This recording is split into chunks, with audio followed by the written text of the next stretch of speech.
Tantric Buddhism brought back the feminine element, it brought back the sensuality, it brought back the movement and the energy into Buddhism that had been somewhat missing in the 1,000 years of Buddhist history. We go back to one of the earliest of the Buddhist tantras, the Vajrayana Tantra, and on several instances in that text it says the yogin, meaning both male and female, must dance and sing. The yogin must dance and sing.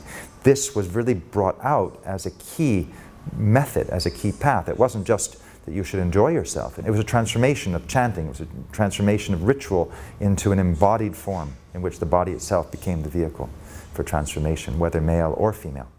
So we see this extraordinary being representing enlightened energy, not as a static sitting Buddha, but as a dancing yogini, naked except for her ornaments, symbolically representing human bones. What do the human bones represent? It just means that the sensuality that we're embracing also means to embrace everything that we might otherwise repress or suppress, which means our own mortality. And we see that actually being represented so powerfully at the heart center by this eight-spoked wheel, which is the eightfold path to enlightenment, as articulated by the Buddha 2,500 years ago. So we see all of these kind of things embodied in this beautiful imagery. For example, we see this third eye in their forehead.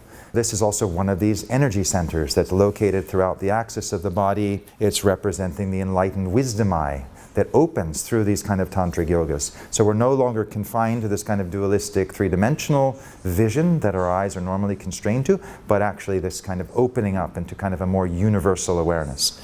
We would have seen here, there's a whole flaming kind of top knot at the top of her head. Again, we've seen that with other images in Tantric Buddhist art, the whole idea of ascendancy being represented sometimes in clothing, sometimes in the way the hands or the feet are located. In this case, it's like the flame of life coming up from the top of her body through the central channel. We'll see a wonderful example of that in the Lukhang murals themselves, with the flame coming out of the top of the head, representing this opening of vision, the opening of being, literally right here. And we see here what would have been probably a sun and a moon, a crescent moon with the sun on top of it, representing again the union of duality, the union of the male and female polarities, and representing both sources of illumination, but brought together in a kind of totality at this top chakra in the body. So what's beautiful in this object is to see the Vajra. So when we talk about Tantric Buddhism or Vajrayana, the Vajra is this symbol of the diamond way or the indestructible way,